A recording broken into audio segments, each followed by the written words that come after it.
नमस्कार, MTS channel पर स्वागत है। सामाजिक कहानी आज हम आपको सुनाएंगे काल देवी। अगर यह कहानी आपको अच्छी लगे तो चैनल को सब्सक्राइब, लाइक, कमेंट अवश्य करें। आइए सुनते हैं कहानी काल देवी। कहानी का अति संक्षिप्त परिचय। पृथ्वी पर जो जीवधारी पैदा होता है उसे एक काल अवधि बाद मौत की देवी यानी काल देवी अपने आगोश में ले लेती है। मरते सब हैं लेकिन मरना कोई नहीं चाहता, ये अटल सत्य है। काल देवी की आगोश से बचने के लिए लोग नाना प्रकार के उपाय टोने टोटके करते हैं। मंदिर, मस्जिद, गुरुद्वारों में सलामती की दुआएं मांगते हैं, छल कपट, बेहिसाब दौलत एकत्र करते हैं। प्रस्तुत कहानी का नायक काल देवी से दहशतजदा है। वह मौत से बचने के लिए भागता है, जोर तोड़ लगाता है, मगर अंततकाल देवी उसे समझाती है कि स्वाभाविक रूप से प्रकृति के साथ तालमेल बनाकर जीवन व्यतीत करो। मौत कष्ट नहीं, जीवन रूपांतरण क्रिया है।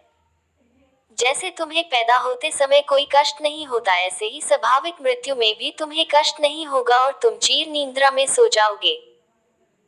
घटना पानीपत, मार्च -1995। मुझे अच्छी प्रकार याद है, वह मार्च महीने की एक सामान्य रात थी। अर्थात न तो अधिक सर्दी थी और न ही गर्मी। ये हकीकत में थी, मगर मेरी आभासी दुनिया में ये सब नहीं चलता। यहाँ दिन, महीने, मौसम कोई और शक्ति तय करती है। मैं चीजों में से गुजरता जरूर हूँ, कुछ कर भी रहा होता हूँ। ऐसा आभास होता है कि हर स्थिति मेरे नियंत्रण में है, मगर वास्तव में ऐसा होता नहीं है। मेरा आनंद, खौफ, उत्तेजना, रोना, हंसना सब होता है, मगर मेरे सामने बनने वाले दृश्य मेरे नियंत्रण से बाहर होते हैं। मैं करना कुछ चाहता हूँ पर हो कुछ और जाता है। मैं बचना चाहता हूँ पर बच नहीं सकता। भागना चाहता हूँ पर भाग नहीं सकता। ऐसा नहीं है कि मैं भागने के लिए हाथ पैर नहीं मारता। मैं पुरजोर कोशिश करता हूँ, पर जितनी भी कोशिश करूँ, मेरी क्रिया स्लो मोशन में बदल जाती है। बचने का मेरे पास एक ही उपाय होता है और वो है सपने से बाहर निकलकर हकीकत की दुनिया में आ जाऊं। पर ये सब मेरे लिए आसान नहीं है। मैं कोशिश करता हूँ और बाहर आने के लिए पूरा जोर लगता हूँ। कई बार समस्या ये हो जाती है कि मैं सपने में ही जागने के लिए जोर लगाने का सपना देख रहा होता हूँ। अर्थात मुझे लगता है कि मैं जाग गया हूँ, मगर अफसोस कि मैं कई बार वाकई जाग जाता हूँ और कई बार सपने में जागकर किसी खौफनाक घटना से पलायन करने लगता हूँ। वह घटना कुछ थोड़े से फेरबदल के साथ फिर चलने लगती है। आज कंबल फैक्ट्री पानीपत में काम करने के बाद मैं हर रोज की तरह घर आ गया।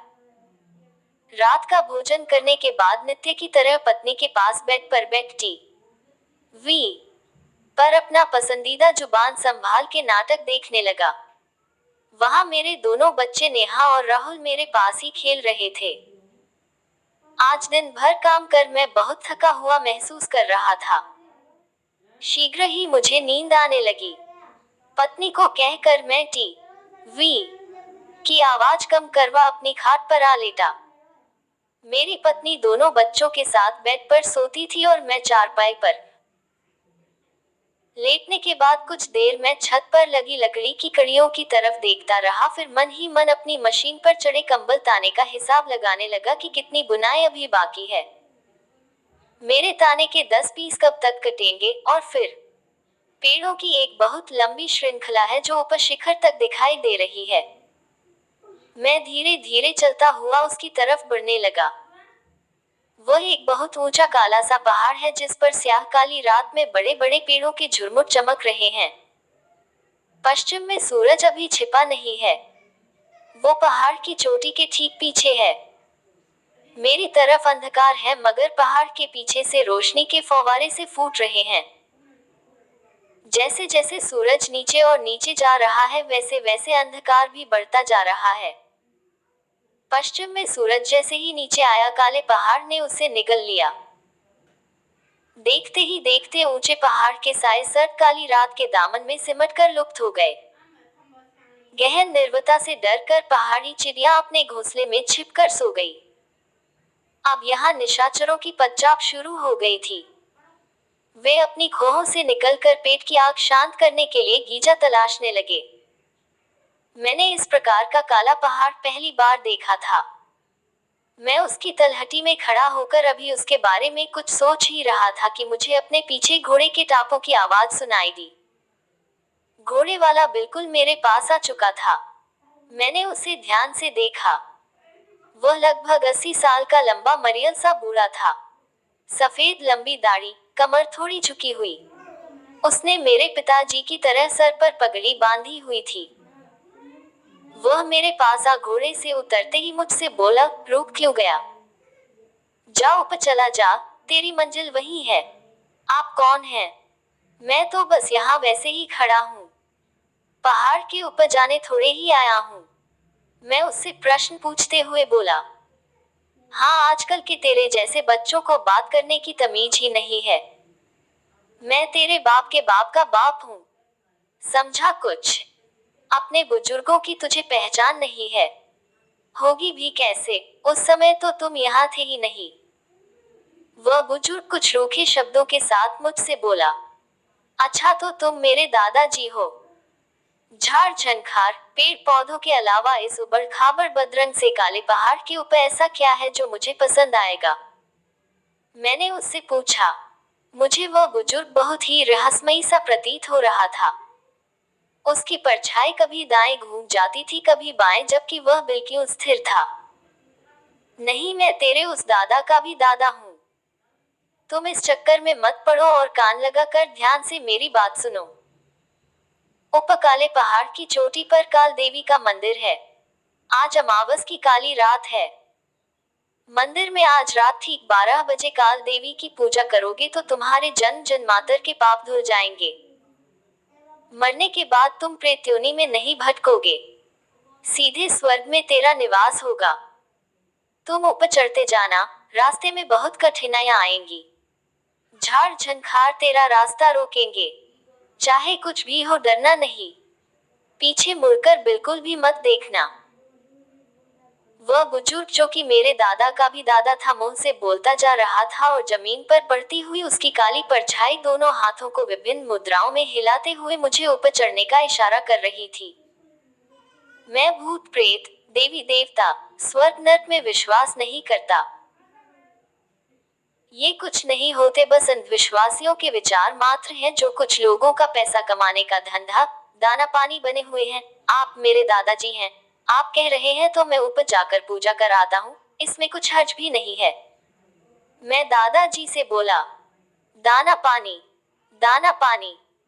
अब मुझे लगता है तेरा दाना पानी उठने वाला है। वो ऊपर बनी पगडंडी देख। तुम ऊपर जाते हो या नहीं? तुम समझते क्यों नहीं? एक बार वहां गए तो फिर बार बार जन्म लेना नहीं पड़ेगा। तुम मुक्ति पा हमेशा के लिए अमर हो जाओगे। बस अभी चल दो। दादाजी इस बार अपने हाथ से पहाड़ पर पेड़ों के झुरमुट में सांप की तरह बल खाती हुई ऊपर जाने वाली पगडंडी की तरफ इशारा करते हुए गुस्से से बोले। हाँ हाँ, जा रहा हूँ, गुस्सा नहीं होने का। कहते हुए मैं उस पगडंडी का अवलोकन करने लगा जिधर दादाजी इशारा कर रहे थे। दादाजी के स्वर में न जाने कैसी शक्ति थी कि फिर मैंने बहस करना उचित नहीं समझा। मैं पलटा और पहाड़ पर बनी पगडंडी पर तेजी से ऊपर चढ़ने लगा। मैंने काफी ऊपर जाकर नीचे झांक कर देखा। मन में विचार आया कि देखो, दादाजी चले गए या वही खड़े हैं। ओह, वे ये क्या कर रहे हैं? मेरे मन से अन्यासा ही विस्मयकारी शब्द निकले। नीचे जहां मैं और दादाजी बातचीत कर रहे थे, वहां से नीचे बहुत गहरी खाई थी। अब दादाजी और घोड़ा खाई में नीचे उतर रहे थे। जितना मैं पहाड़ पर चढ़ा था उतना ही वो नीचे उतरे थे। दादाजी घोड़े पर नहीं थे, बल्कि अपने हाथों पैरों से सरकते हुए नीचे उतर रहे थे, ऐसे जैसे कोई इल्ली टहनी पर रेंगती हुई चलती है। उसके साथ ही उसकी परछाई भी नीचे उतर रही थी। जमीन पर दादाजी के हाथ पैर चलाने की मुद्रा और परछाई की अलग थी, ऐसे जैसे दोनों अलग अलग हों। घोड़ा भी ऐसे ही अपनी टांगे पत्थरों पर रगड़ते हुए नीचे जा रहा था। हैरानी ये थी कि उस घोड़े की परछाई मुझे कहीं दिखाई नहीं दे रही थी। शायद घोड़े के अंदर हो। घोड़े के अंदर? हाँ हाँ हाँ। मैंने अपने से ही सवाल किया और जैसे अपनी ही मूर्खतापूर्ण बात पर हंसने लगा। फिर मैंने अपने सिर को हल्का सा झटका दिया और दोबारा ऊपर चढ़ने लगा। रात में पहाड़ पर चढ़ना आसान नहीं था। ऊपर से पगडंडी के आसपास उगा झाड़ झंखार मेरे चलने में बाधक बन रहा था। कई जगह बैलें पैरों में लिपटकर मुझे गिराने की कोशिश कर रही थी। मैं थोड़ा डगमगाता मगर फिर संभल कर चलने लगता। कई जगह कांटेदार झाड़ियां भी मेरा रास्ता रोक रही थी और ऊपर से गहन अंधकार। मुझे इस बात का एहसास था कि पूजा पाठ में मेरी कोई रुचि नहीं है और न ही मैं कभी मंदिरों में पूजा करने जाता हूँ। दादाजी की हट की वजह से ही मैं इस दुर्गम रास्ते से काल देवी के दर्शन करने आया था।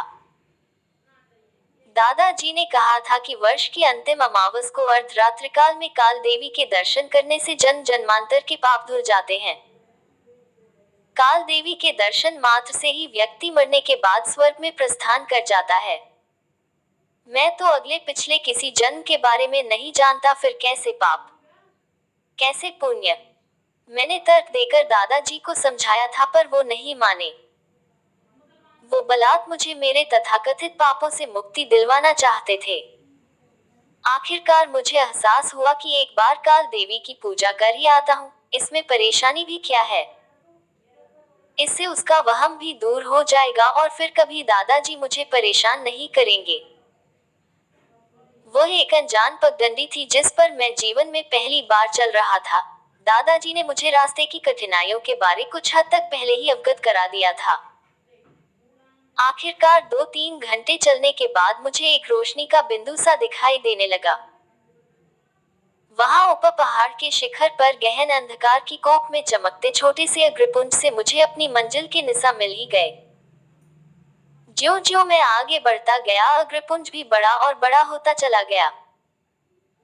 फिर रोशनी के साथ मंदिर की घंटियां खनकने की आवाजें भी मेरे कानों में पड़ने लगी। वहां अमावस की स्याह काली रात में झिलमिलाती रोशनियां दूर से ही मेरा मन मोह रही थी। उन्हें देखते ही मेरे सफर की थकान जैसे छूमंतर हो गई। मंदिर के आसपास 2-3 रंग बिरंगे तंबू लगे थे। दूर से मुझे वह तंबू भव्य रोशनियों के पिटारों जैसे नजर आ रहे थे। वहां ऊपर पहाड़ की चोटी पर काल देवी का मंदिर सबसे अधिक भव्य जगमगाता हुआ दिखाई दे रहा था। रोशनी किस चीज से हो रही थी मालूम नहीं पड़ रहा था, पर ऐसा लग रहा था जैसे पूरा मंदिर किसी सफेद चमकते गोले से जगमगा रहा हो। घंटियों की आवाज सुनाई देते ही मंदिर की तरफ बढ़ते हुए मेरे कदमों में स्वतः ही तेजी आ गई। वीराने में स्थित इस मंदिर के चारों तरफ का जंगल गहन अंधकार की चादर लपेटे था। वहां पेड़ पहाड़ झाड़ झंखार सब रहस्यमय सायों की तरह नजर आ रहे थे। मंदिर की रोशनी के दर्शन से पहले एक अनजाना सा भय मेरे मन में समाया था, पर अब मैं पूरी तरह उत्साह से भरकर मंदिर की तरफ तेजी से जाने लगा। तेजी से चलते हुए मैंने मंदिर के प्रांगण में प्रवेश कर लिया। रोशनी के दायरे में प्रवेश करते ही मैं पहले तंबू झांक कर देखने लगा। अंदर देखा तो वहां एक स्त्री गीली माटी को गूंथकर खिलौने बना रही थी। वहां शेर, हाथी, चीता, भालू व अन्य जानवरों के खिलौने बने हुए थे। बाहर से देखने में वो तंबू छोटा दिखाई देता था, मगर अंदर जब देखा तो हैरानी से मेरा मुंह खुला का खुला रह गया। सामने देखने पर उस तंबू का और छोर मुझे कहीं नजर ही नहीं आ रहा था।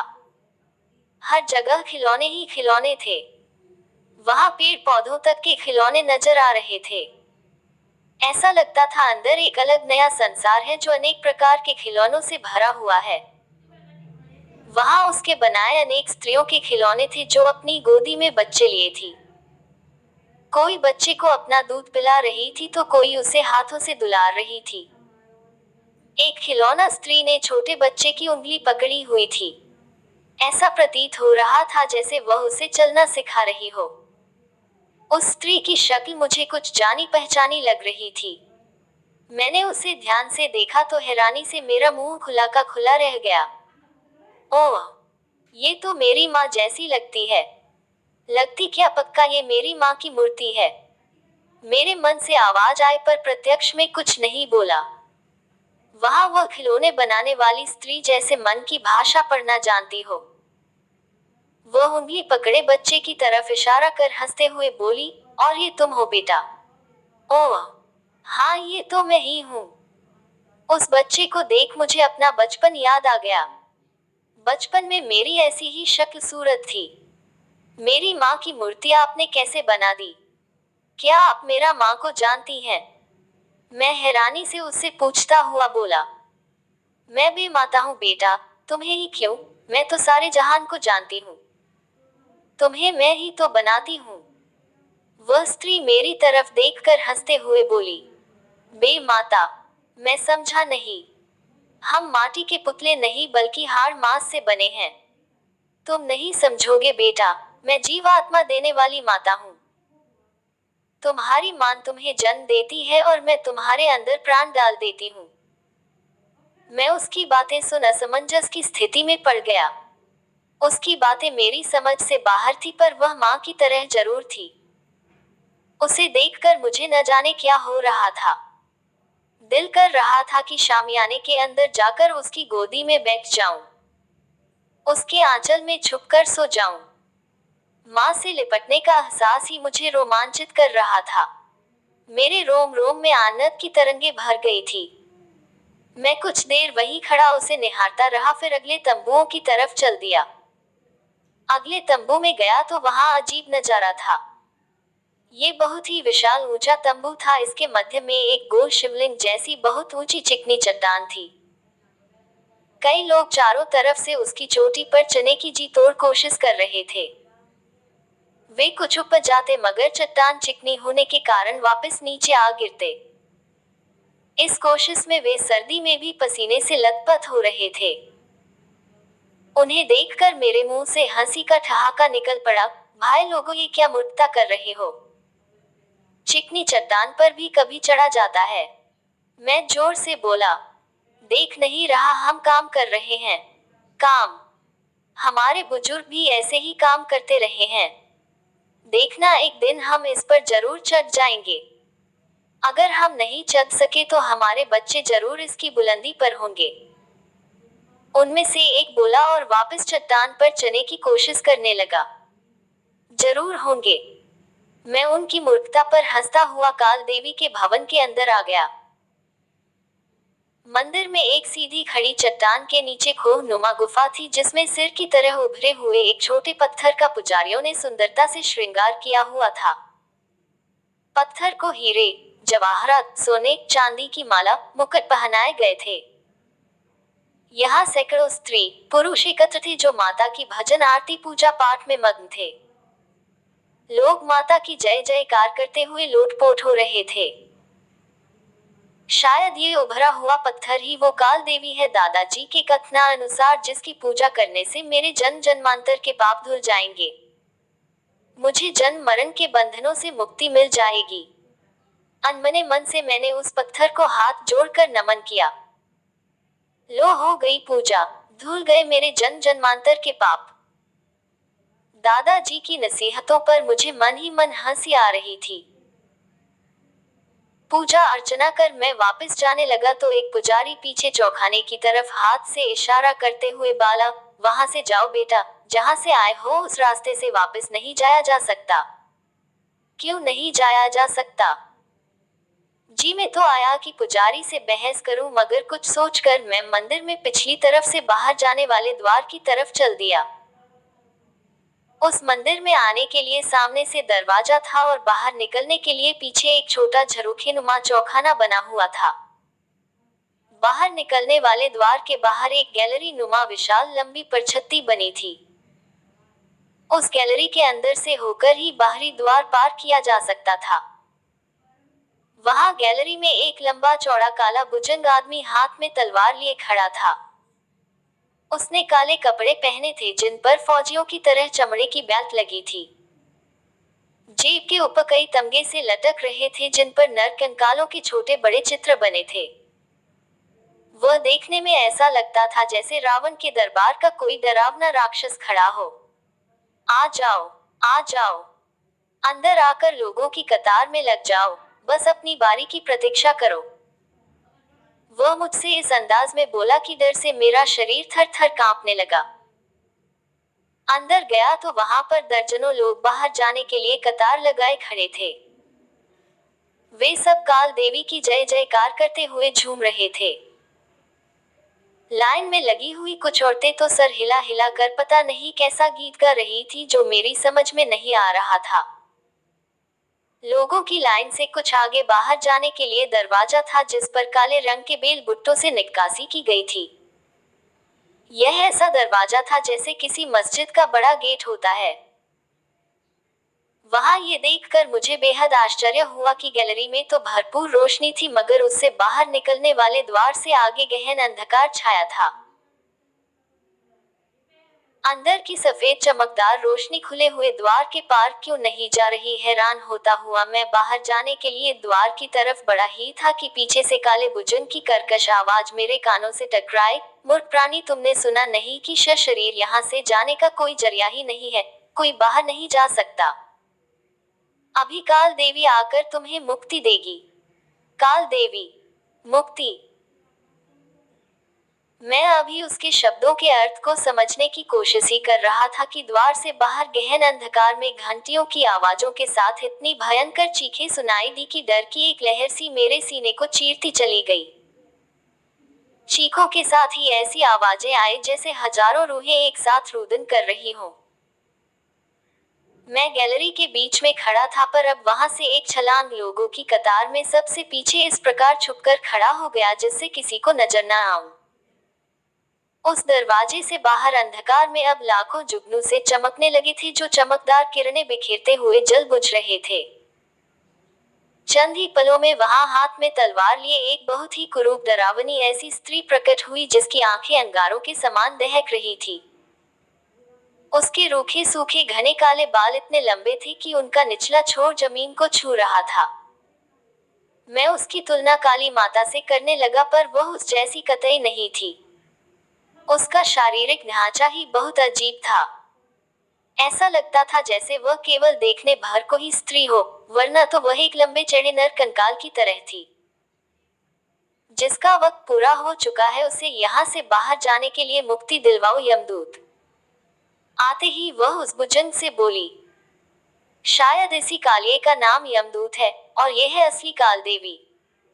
पर मुझे क्या, आखिर यह है क्या भला?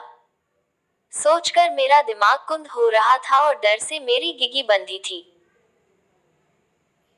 मेरा मन मेरे ही अंतमन से सवाल जवाब कर रहा था। तभी वहां चंद ही पलों में वह घटना घट गई जिसकी मुझे कतई उम्मीद नहीं थी। ये तो मेरे दिमाग में था कि यहाँ कुछ अनर्थ होने वाला है पर इतना विभत्स कृत्य होगा मालूम नहीं था। यमदूत ने कतार में आगे खड़े व्यक्ति की गर्दन पकड़कर उसे द्वार की चौखट पर लिटा दिया। काल देवी की तलवार का एक वार हुआ और उसकी गर्दन कटकर धड़ से अलग हो गई। गर्दन से जैसे खून की पिचकारियां चारों तरफ निकल कर फैलने लगी और उसका निचला शरीर टांगे ऐसे चलाने लगा जैसे कोई सर्प मरने पर तड़पता है। उस यमदूत ने लापरवाही से उसके कटे सिर धड़ को गैलरी में एक तरफ फेंक दिया, ऐसे जैसे कोई कूड़ा करकट कुर्दियों पर फेंकता है। वहां ये कृत्य देख मेरे मुंह से दहशत में एक चीख निकल गई पर बाकी कतार में लगे लोग जैसे बेहोशी में थे। ऐसा लगता था जैसे वे किसी घातक नशे के वशीभूत थे। क्या था वो नशा? शराब, स्मैक, गांजा? शायद नहीं, ये इनसे भी खतरनाक नशा था। उनके ऊपर चढ़ा हुआ था धर्म का नशा। वे सब जोर जोर से जयकाल देवी का उच्चारण करते हुए झूम रहे थे, नाच रहे थे। केवल मैं ही वहां पर पूर्ण सजग था। तभी यमदूत ने कतार से दूसरे व्यक्ति की गर्दन पकड़कर चौखट पर डाला तो काल देवी ने तलवार से उसकी भी गर्दन काट दी। तीसरे व्यक्ति को लाया गया तो काल देवी उसके सर पर हाथ फिराती हुई बोली, इसे कहाँ बुला लाए? इसे वापस भेज दो, अभी इसका मुक्ति समय नहीं आया है। यमदूत ने उसका मुंह मंदिर की तरफ कर दिया तो वह उस तरफ चला गया जहां से मैंने इस परछत्ती में प्रवेश किया था। अब मैं अपने आप से ही खफा हो रहा था कि आखिर इस तरफ आ ही क्यों गया। मैं हैरान था कि इस तरफ आने के लिए मुझे जिस पुरोहित ने प्रेरित किया था वह उनसे एकदम अलग था जो वहां काल देवी की पूजा कर रहे थे। हो सकता है यहाँ सबका काम बंटा हुआ हो। जो भी हो, यहाँ मैं बुरी तरह से फंस गया था और अब सोच रहा था कि मुझे दादाजी की बात नहीं माननी चाहिए थी। अब तो मुझे शक होने लगा था कि वो सचमुच में मेरा दादा था या उसने मुझे यहाँ मरने के लिए भेज दिया था। काल देवी कई लोगों की गर्दनें काटने के बाद एक दो को ही छोड़ रही थी। मेरे बचने के आसार न के बराबर थे। वहां गर्दनों व धड़ों के ढेर लग गए थे। खून की जैसे वहां नदी बहने लगी थी। वह मेरे पैरों तक पहुंच चुका था। बस अब शीघ्र ही मेरा नंबर भी लगने वाला था। अगर जान बचानी है तो भाग ले यहाँ से। मेरी अंतरात्मा मुझे वहां से भगाने के लिए तैयार करने लगी। मैंने उस स्थिति से पलायन करने के लिए पूरा जोर लगाया मगर बात नहीं बनी। एक बार तो ये भी एहसास हुआ जैसे नेहा कहीं आसपास ही जोर जोर से हंस रही हो, मगर फिर सब कुछ गदमद हो गया। वहां यमदूत मेरे आगे के 4-5 व्यक्तियों में से सबसे आगे वाले व्यक्ति को पकड़कर देवी के पास ले गया। उसने उसकी गर्दन चौखट पर रख दी। देवी ने जैसे ही उसकी गर्दन काटने के लिए हवा में तलवार लहराई, मैंने वापस मंदिर की तरफ छलांग लगा दी। मेरे पास बस यही एक क्षण था अपनी जान बचाने के लिए। मैं बिना पीछे देखे सर पर पांव रख वहां से सरपट भागने लगा। मंदिर से होता हुआ तंबुओं की तरफ भागा, मगर ये देखकर आश्चर्यचकित रह गया कि वहां मंदिर में एक भी आदमी नहीं था। आगे कोई तंबू भी नहीं था। शायद अब उखाड़ लिए हो। इस समय तो कुछ भी सोचने का वक्त मेरे पास नहीं था। मैं तो बस अपनी जान बचाना चाहता था। भागता हुआ जब तंबुओं वाले स्थान से आगे गया तो मेरे सामने एक और समस्या खड़ी हो गई। वापस पहाड़ से नीचे जाने वाली पगडंडी न जाने कहां लुप्त हो गई थी। वहां मुझे चारों तरफ घना जंगल, पेड़, बेले, झाड़ झंखार ही दिखाई दे रहे थे। मैं दौड़ दौड़ कर अपने दादा को भला बुरा कहता हुआ इधर उधर भागकर पगडंडी खोजने लगा। तभी मुझे अपने पीछे घंटियों के साथ वो ही भयानक चीखें सुनाई दी जो द्वार पर देवी के आगमन पर आई थी। चीखों के साथ हजारों रूहों का रुदन सुनकर मेरे शरीर का जैसे लकवा मार गया। मैं वहीं जड़ होकर खड़ा हो गया। मैं भागना चाहता था मगर कदम साथ नहीं दे रहे थे। एक बार और चीखों की बौछार मेरे कानों के पर्दों से टकराई तो अर्ध बेहोशी सी की हालत में मैंने पीछे मुड़कर देखा। पीछे काल देवी कहीं नजर नहीं आ रही थी और मंदिर की सफेद रोशनी भी गायब हो चुकी थी। वहां गहन अंधकार के अतिरिक्त मुझे कुछ दिखाई नहीं दिया। मंदिर भी या तो गहन अंधकार में डूब चुका था या गायब हो गया था। मैं मृत्यु से बच सकता हूँ। शायद देवी मुझसे अभी कुछ दूर है। मेरे अंदर जैसे फिर रक्त संचार हो गया। पगडंडी खोजने का। प्यारे मित्रों, कहानी आपको अच्छी लगी हो तो चैनल को लाइक, कमेंट और सब्सक्राइब करना ना भूले।